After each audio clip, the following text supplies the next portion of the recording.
दोस्तों, प्रधानमंत्री नरेंद्र मोदी, उनकी सरकार के नाक के नीचे, नरेंद्र मोदी की नाक के नीचे नई दिल्ली रेलवे स्टेशन पर भगदड़ मची और उस भगदड़ को पहले सरकार ने नकारने का काम किया। नरेंद्र मोदी अपनी विदेश यात्राओं से लौटे हैं। भाजपा मुख्यमंत्री बनाने की तैयारी चल रही है। किसको मुख्यमंत्री बनाया जाएगा, किसका शपथ ग्रहण समारोह होगा, इस बारे में पूरी मीडिया डूबी हुई है।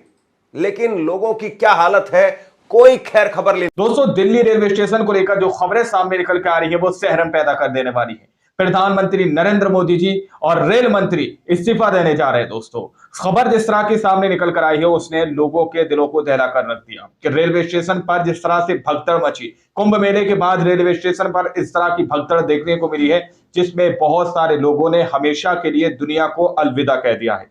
लेकिन सबसे शर्मनाक दोस्तों कि किस तरह से गोदी मीडिया ने यह खबर छुपाने की कोशिश की, किस तरह से यहाँ पर एक झूठा प्रचार तंत्र चलाया गया। हमारे साथ वरिष्ठ पत्रकार मौजूद है धर्मेंद्र सिंह, उनकी रिपोर्ट आप लोग देखिए, फिर आखिर में मैं भी बात करूंगा।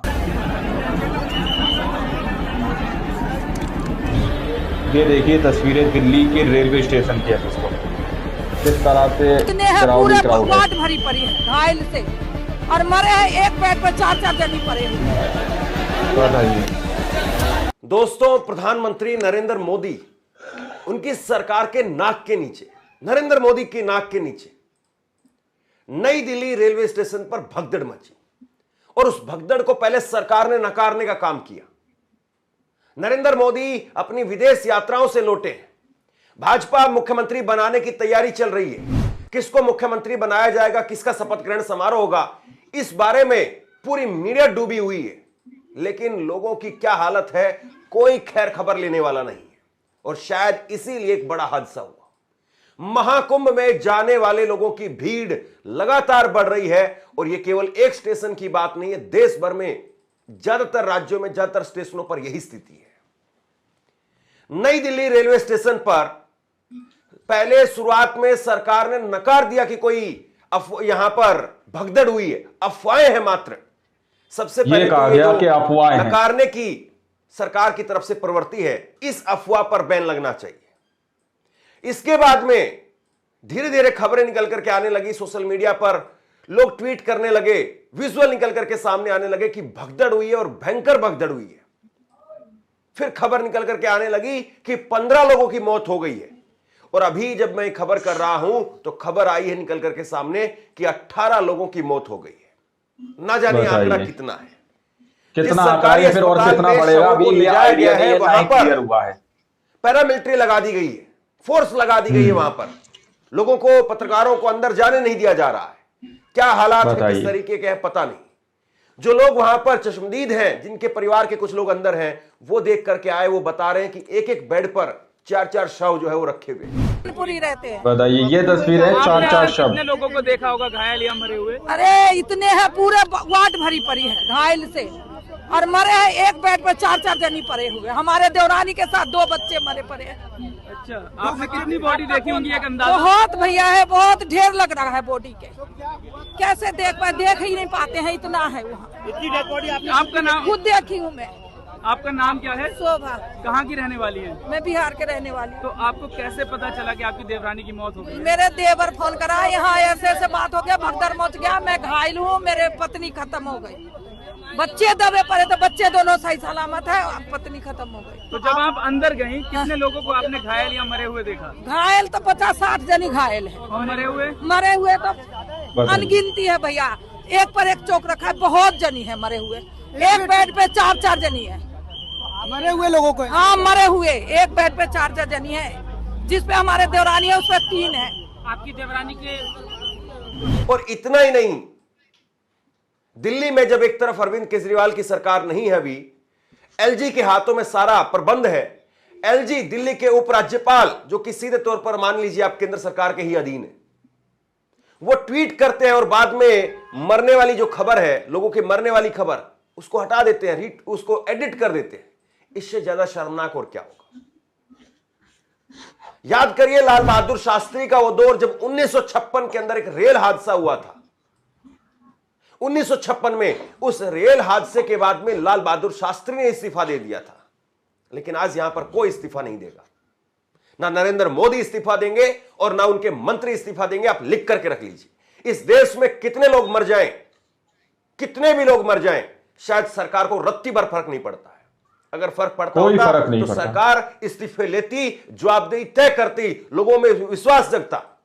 लोगों को सुरक्षा, अपनी सुरक्षा अपने हाथ करनी होगी। सबसे बड़ी जो बात है, दर्दनाक बात, कि इस घटना के बाद में तुरंत आनन फानन में सब कुछ क्लीन कर दिया गया। यह भाजपा आईटी सेल के हेड अमित मालवीय का ट्वीट आप देखिए। अमित मालवीय जो है वो ट्वीट करके कह रहे हैं कि देखिए रेलवे स्टेशन पूरी तरह से साफ है। उन्होंने ट्वीट किया 12:54 पर, कहा कि रेलवे स्टेशन जो है वो अब इस तरीके से पूरा तरह से साफ है और कोई भगदड़ नहीं है, कोई आदमी नहीं है यहां पर।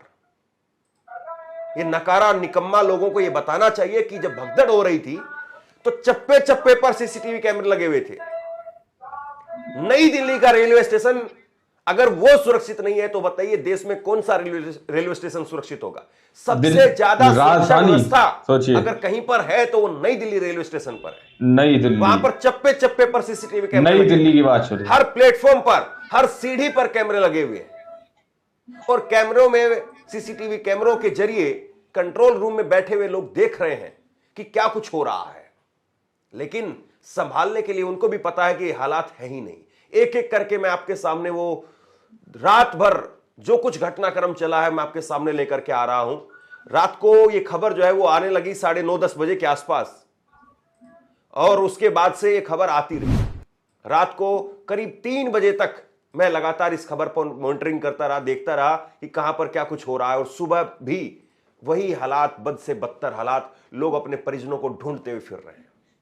सबसे पहले आप ये देखिए एएनआई का ट्वीट मैं आपको दिखा रहा हूं। 11:16 पर 11:16 पर एएनआई की तरफ से ट्वीट किया गया और जिसमें उन्होंने बताया कि उत्तर रेलवे के जो अधिकारी हैं वो कह रहे हैं कि कोई भगदड़ नहीं हुई है, यह केवल अफवाह है।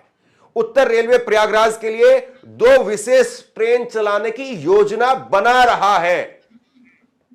शर्मनाक, घोर शर्मनाक जो है। मतलब पहले तो आप अफवाह को नकार देते हैं कि अफवाह के वहां पर जो भगदड़ हुई है उसको बोलते हैं कि अफवाह है ये, और उसके बाद में आप कह रहे हैं कि 2 ट्रेनें और चलाई जाएंगी, इस बारे में हम योजना बना रहे हैं। वो 2 ट्रेनें क्या नरेंद्र मोदी सरकार के लिए, उनके मंत्रियों को बैठा करके लिए और वो भारत भ्रमण करवाएंगे? आप कुंभ अभी हो रहा है, लोग मारे जा रहे हैं, अभी हो रहा है, योजना बनाई जा रही है और आप कह रहे हैं योजना बन रही है। इसके बाद में आप ये 2 ट्वीट और देखिए अपनी स्क्रीन पर, फुल स्क्रीन पर देखिए। एक तरफ जो है वो एलजी का ट्वीट है 11:55 पर, दिल्ली के उपराज्यपाल का ट्वीट है, और दूसरी तरफ 12:24 पर उन्हीं का एडिट किया हुआ ट्वीट है। 11:55 पर वो खुद कहते हैं कि कुछ लोगों की मौत हो गई है, दुखद हादसा है, इसके लिए दुख प्रकट करते हैं वो, लेकिन फिर उसके आधे घंटे के अंदर अंदर अपने ट्वीट को वो एडिट कर देते हैं और लोगों के मरने की खबर जो है वो हटा देते हैं। वहीं पर आप देखिए बताइए, अश्विनी वैष्णव रेल मंत्री, इन साहब को तो भारत रत्न मिलना चाहिए। इनसे बेहतर जो है वो रेल मंत्री शायद इस देश में कोई हुआ ना होगा। ये कह रहे हैं कि दिल्ली पुलिस पहुंच रही है, ये रात का ट्वीट है इनका भगदड़ के समय पर। ये कह रहे हैं कि दिल्ली पुलिस पहुंच रही है, आरपीएफ पहुंच रही है। तो पहले कहां थी दिल्ली पुलिस, पहले कहां थी आरपीएफ? उन सीसीटीवी कैमरे में साफ पता चलता है भीड़ कोई आसमान से नहीं आई, ये कोई एकदम से बादल नहीं फटा कि बारिश इतनी हो गई हम लोग क्या करें। ये कोई प्रकृति की आपदा नहीं है, ये सरकार की आपदा है। और जो लोग चिल्ला रहे थे कि आपदा को हटाओ, दिल्ली बचाओ, वो देख ले जरा कहां पर आपदा है और कहां पर क्या हो रहा है। ये कोई बादल फट करके लोग नहीं गिरे वहां पर लोग जो है वो अंदर गए हैं। तो बाहर रेलवे स्टेशन से बाहर जब भीड़ बढ़ रही थी, प्लेटफॉर्म पर भीड़ बढ़ रही थी, तो फिर आप क्या कर रहे थे? दैनिक भास्कर की खबर बताती है जिसमें कुली कह रहे हैं कि हमने 40 साल में ऐसी भीड़ नहीं देखी है, जो दबे वो उठे ही नहीं। नई दिल्ली रेलवे स्टेशन पर शनिवार रात करीब 9:26 पर भगदड़ हुई और रात को 12 बजे तक सरकार जो है वो डिनायल के मोड पर है। मतलब 2 घंटे तक इस खबर को दबाने का पूरा प्रयास किया गया।